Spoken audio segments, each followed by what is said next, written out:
welcome to the Weekly Rushes, your rushed rush through all the movie and streaming news this week, delivered to you as rapidly as possible as Pepsi Max will allow.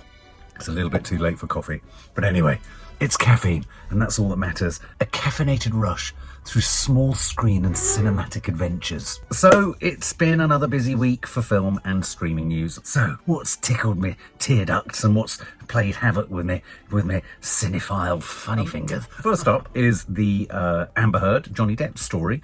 I don't know if you remember last week we were reporting about the fact that Johnny Depp's verdict was potentially in chaos because the wrong juror was sat in the jury.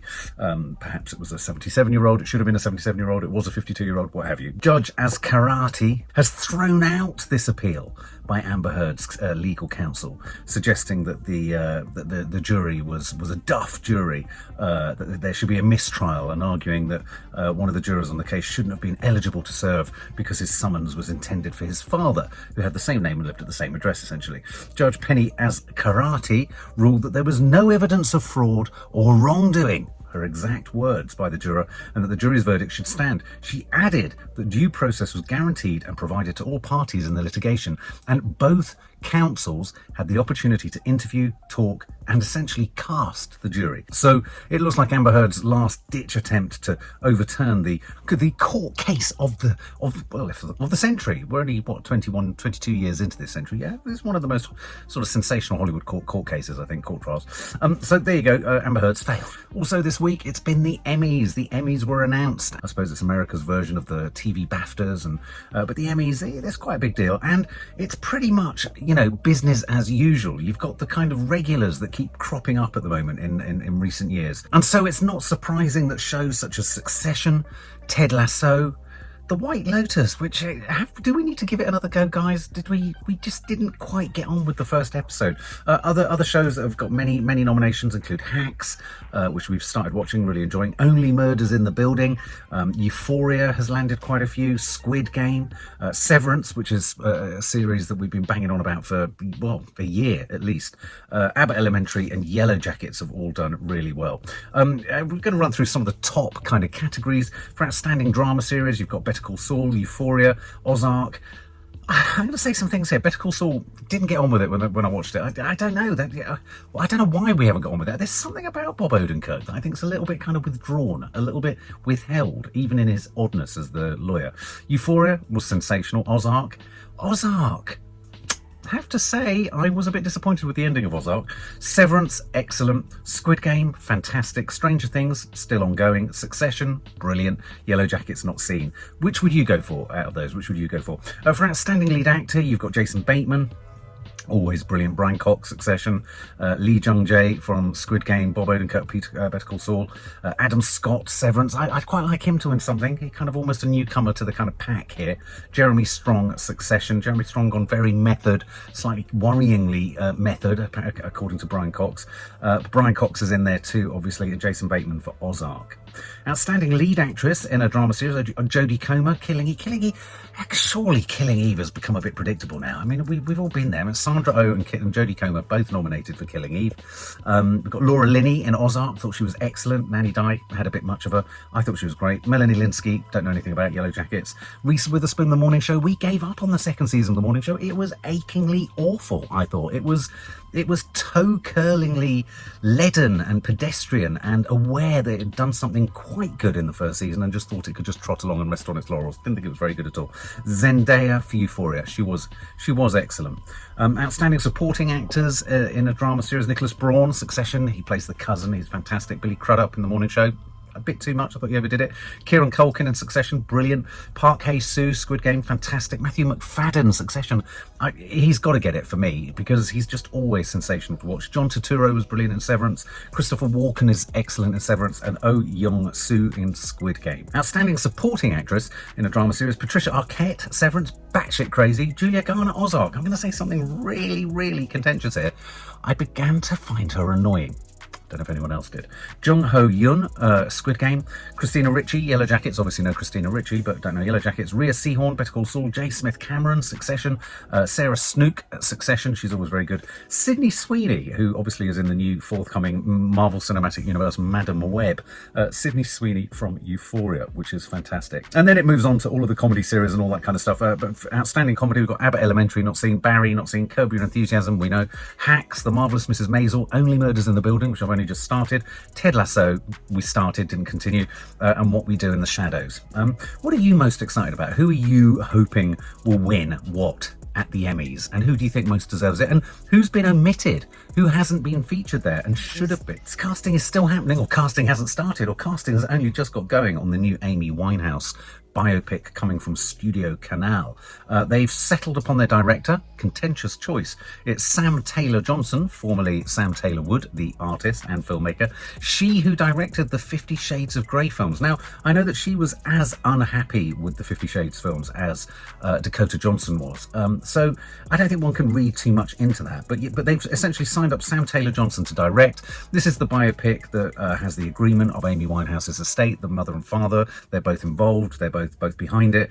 It's going to tell, literally from birth to death, the story of the singer who died tragically at the age of 27. There have been lots of attempts to get an Amy Winehouse picture off the ground. There was one recently with Noomi Rapace. I don't know if you know her, the girl with the dragon tattoo. They tried to get something away with her. That didn't really happen. Obviously, there's been the 2015 documentary, Amy, which kind of brought us as a family, really, back to Amy Winehouse, or to Amy Winehouse. I mean, it's interesting. Amy Winehouse was, for me, an artist that I gave little attention to until that documentary, actually. And once I watched the documentary, I realised how much artistry there was in her lyricism and her voice and her performance and what she was trying to do with her genre of music. So director chosen, but what about the casting? Who do you think would make a good Amy Winehouse? And, lots of kind of outlets are kind of pondering over certain possibilities for this. Some quarters are suggesting, could it be Lady Gaga? I just sort of mentioned that to Nads, and we kind of felt that Lady Gaga was a little bit too old for Amy Winehouse, given that she obviously died at the ripe old age of 27. Noomi Rapace's name obviously crops up. She too has already been involved in projects in the past where she could have played her. Alessia Cara, who's a singer-songwriter, she's being considered for the role. I don't know too much about her other than she's Canadian and that she won Best New Artist at the Grammys in 2018. Lauren Jauregui, not entirely sure how you pronounce her surname, an American singer-songwriter. Lauren Jauregui is another musician reportedly being considered possibly for the part of Amy. And Alexa Demi. We know Alexa Demi. She played Maddie in Euphoria, and so she could look the part. I'm not entirely sure how well she can sing. And obviously Julia Fox has also cropped up, who was obviously played Adam Sandler's girlfriend in Uncut Gems, and I think she was formerly, or has been, dating Kanye West as well. I personally think they need to go with a newcomer. I think they need to cast someone that doesn't carry any baggage, even if they're relatively unknown in the singing and songwriting world. They should have no baggage, and they should be fresh, and they should be new. And it's got to be someone who's more than just able to impersonate. They've got to be able to inhabit an incredibly volatile narrative arc, really. It's not just about being able to sing. Black Mirror. Any Black Mirror fans out there? I'm going to have to make a terrible confession. My Black Mirror commitment has been patchy at best. I've seen a few, but I haven't seen enough. The few I've seen, I've liked. I haven't thought they were sensational. I mean, I'm going to have to say that. I haven't thought they were absolutely sensational. I thought they were okay. But obviously, season 6 is coming back. They've got some big names in there for season 6. Aaron Paul, who you'll know as Jesse, obviously, from Breaking Bad. He's going to be in the new anthology series. Papa Esiedo from I May Destroy You.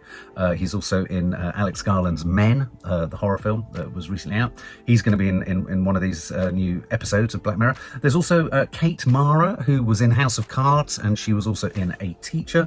Zazie Beetz, who was the sort of vague love interest of the Joker in Joaquin Phoenix's Joker film. Zazie Beetz, she's up for one part as well. Josh Hartnett also featuring in a brand new season. This new season is being described as a cinematic 6th season. I think Netflix needing to pull out all the guns to make sure that their subscription base keeps going in the right direction. Ben Affleck is making, alongside his old chum and buddy, Matt Damon, is moving along with his Nike drama, a drama about Nike for Amazon Prime. He's got two new actors, Joel Gretsch and Gustav Skarsgård are joining the cast. The film features Matt Damon actually playing the sneaker salesman and former Nike executive Sonny Vaccaro, with Ben Affleck himself also in there as the Nike co-founder Phil Knight.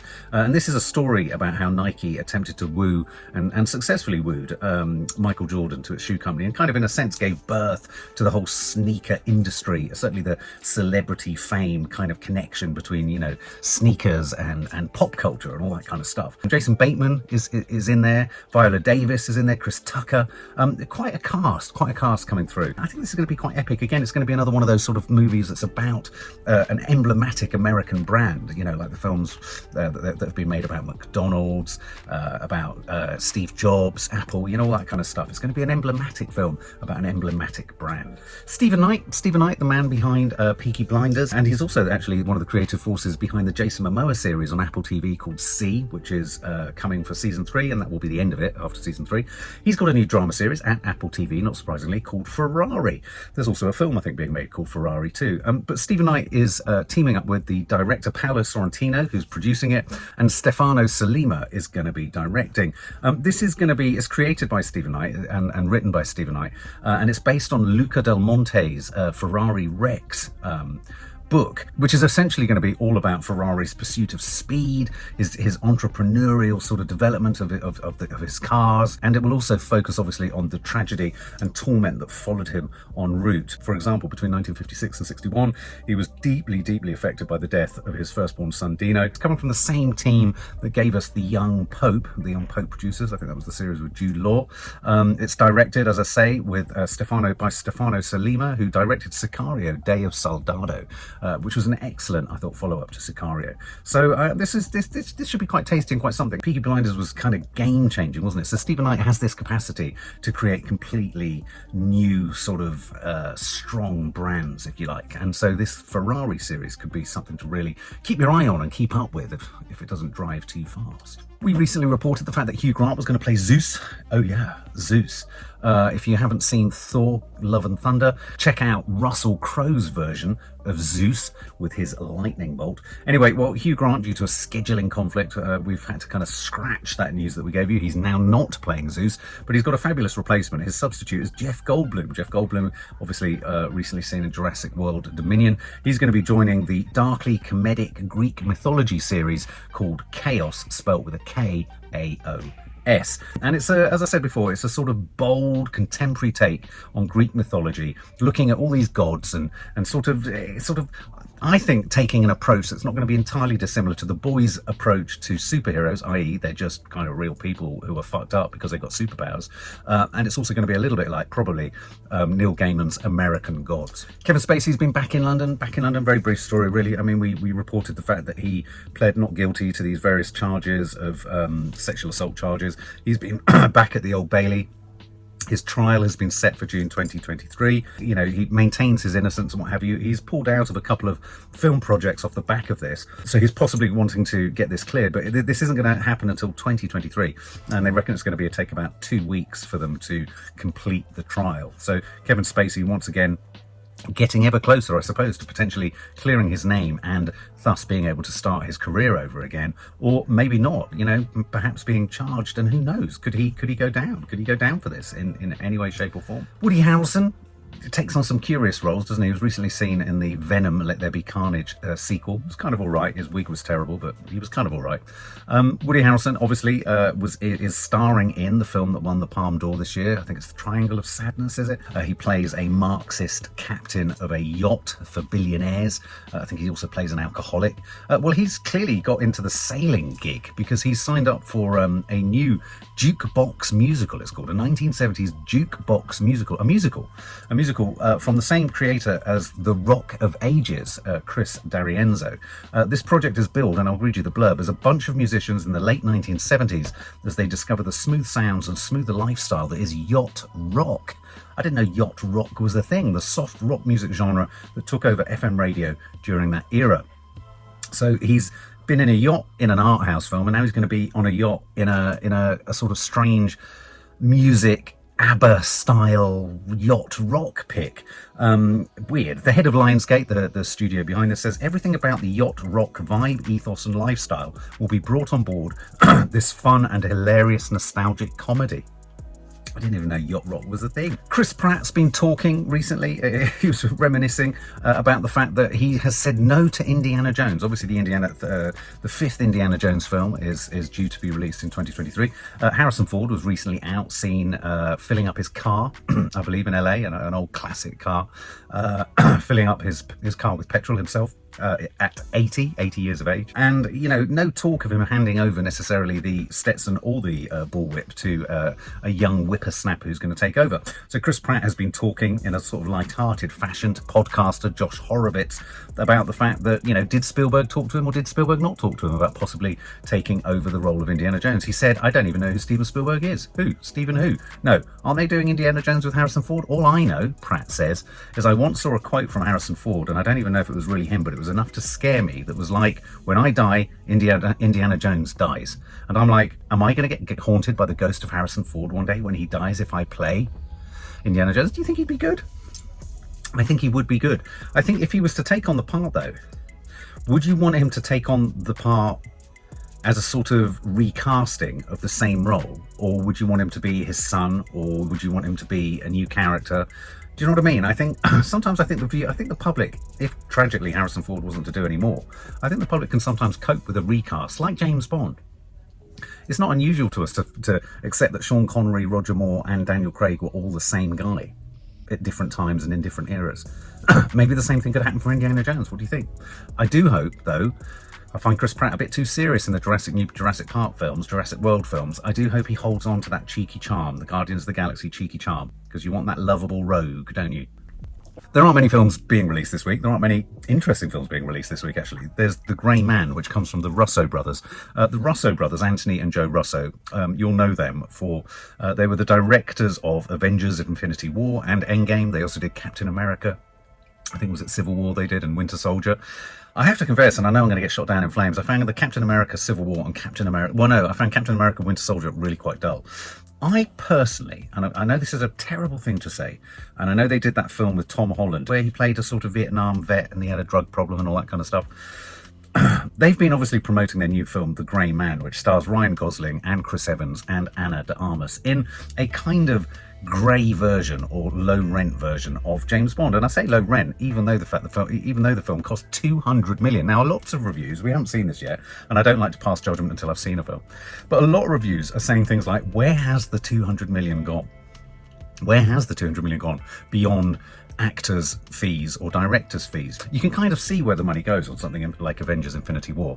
Well, anyway, they've been talking about the possibility, or there's the suggestion that could they be brought back from the Marvel Cinematic Universe's next sort of, how do they out-trump Endgame and Infinity War and all that? Well, Secret Wars was a storyline, or a 12 comic series of various kind of characters from the Marvel Cinematic Universe all coming together, all getting involved in some massive storyline. I think the Fantastic Four are in there, the X-Men are in there, the Avengers are in there, all sorts of characters, thousands of characters. And there's possible talk about the idea that the Russo brothers would come back to Marvel to make a couple of Secret Wars films. And could this be Kevin Feige, the head of Marvel's, the head of Marvel Studios?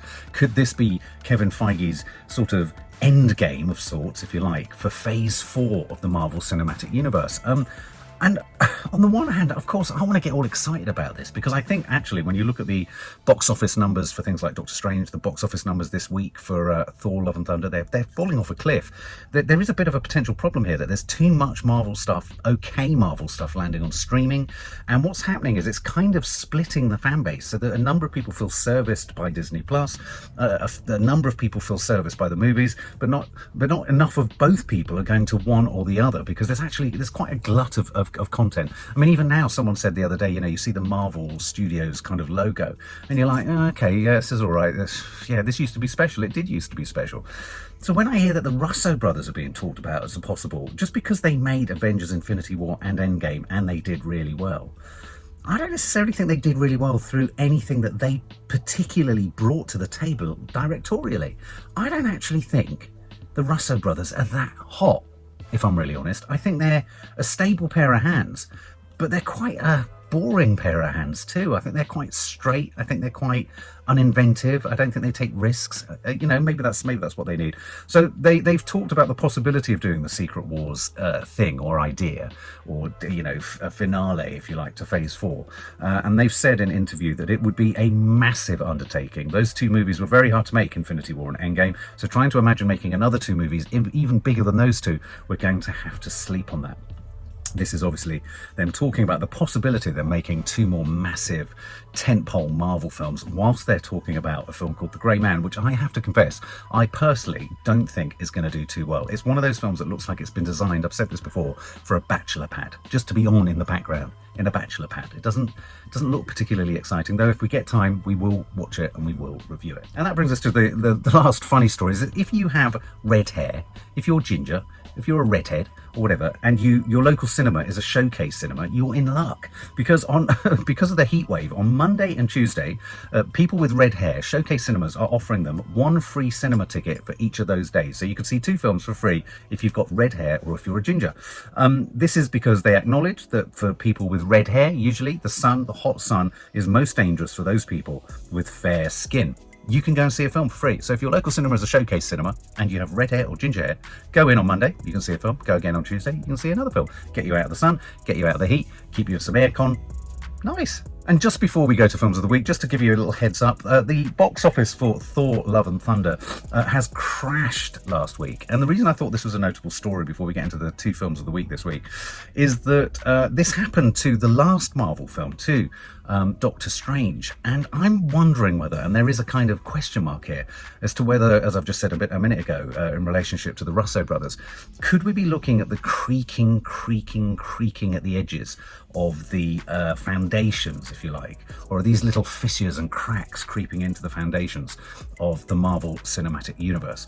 I do worry that what's happening now is we're getting close to oversaturation point. That's not to say, for example, I thought there were great moments in Moon Knight, but I didn't get to the end of it, and nothing was driving me to the end of it. I didn't fancy Miss Marvel. It looked too juvenile, it looked too infantile, and from what I'm hearing, it's nosedived. It hasn't done too well. Loki, lots of people loved. There's a second season coming. I thought it was okay. For me, I expect more than a sort of, all right-ish Doctor Who from Marvel and the budgets that they're dealing with. WandaVision, I loved it. Absolutely loved it. I thought it was fantastic. And then with the movies, Doctor Strange, so convoluted and complex and unnecessarily complex and uninspired and pedestrian, I thought. But I thought Thor Love and Thunder for me was great fun. I really enjoyed it. I'm shocked and surprised that it's being as hammered as it is by the critics and also by audiences. But as I've said before, often the money a film takes in its first weekend, which obviously is massively important, what's more important than that is really what the drop is on the second week. How much does that film drop? And a classic example of a film that's done really well in its second week drops, i.e. hasn't dropped too much, is a film like Top Gun Maverick.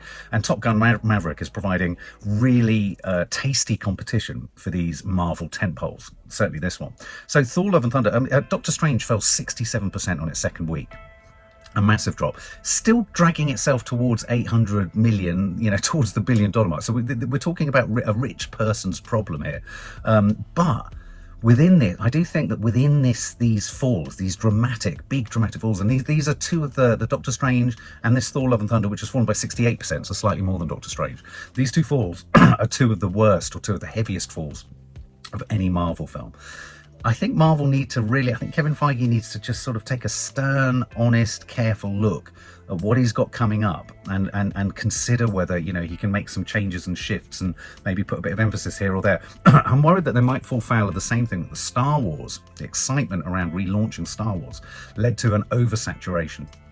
And what makes these, if you like, franchise films or escapist superhero films work is having those gaps. I mean, in a weird way, in a small way, the fact that Guardians of the Galaxy, the third episode, has had to wait so long because of the issue with James Gunn, it's kind of added to the excitement and to the sort of demand, if you like, for the third Guardians of the Galaxy film.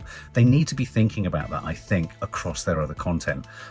So I think we could be looking at the beginnings of certain kind of pressure points developing here for Marvel. They need to be careful. So, films of the week. We've kind of mentioned one of them. The Grey Man, coming from the Russo brothers, starring Ryan Gosling, starring Chris Evans as a malevolent villain with a very funky little moustache, apparently, and Ana de Armas. I haven't heard great things about this. It's been given a limited run at the cinema. There's like one screening a day in some cinemas, but this has been made for Netflix. This is a streaming movie. But if you can catch it on the big screen, why not catch it on the big screen? I'm not hearing great things about it. I'm not drawn to it. This kind of generic thriller type fest doesn't get me excited. I'm not really a John Wick fan. I'm not really, I'm not into that. I'm not even really a Mission Impossible fan. If you can grab me and excite me by set pieces, then brilliant. But from what I'm hearing about The Grey Man, there aren't even that many set pieces that are particularly eye-opening or eye-popping. But if you fancy some action, Ana de Armas is always interesting and intriguing. Ryan Gosling is always a bit, I don't know, I find him, he always seems a bit sort of flat. And Chris Evans as a villain, well, apparently he's the best thing in it. So if you fancy him, go and check out The Grey Man. And the other film this week is The Railway Children Return, starring, obviously, Sheridan Smith, Tom Courtenay, and Jenny Agutter is obviously back from the original. This is about a group of children evacuated to Yorkshire during the Second World War, and they encounter a young soldier who, like them, is far from home. And I think the young soldier is black. I think this film seeks to redress some of the political incorrectness of the original film, although the original film was obviously made in a very different era, at a very different time. I said before, I said somewhere else, I think this, maybe on Coffee Moaning, I think this could be one of those films that's a classic dose of proper English nostalgia. If you want to feel warm and cozy and all lovely and, oh, isn't this nice, and you want to escape the blistering heat, then this could be the film for you. I don't think you're going to get anything excitedly cinematic here. It's going to be very safe, it's going to be very certain, it's going to be very English, and it's going to be very cozy. So if you fancy that, you've got The Railway Children Return. And there you have this week's Weekly Rushes, rushed through all your weekly movie and streaming news. And I need to finish my Pepsi Max, because it's so hot in here. I'm not joking. I'm melting. Melting. For more film and family fun, don't forget to click the subscribe button and make sure to click the bell to never miss an update.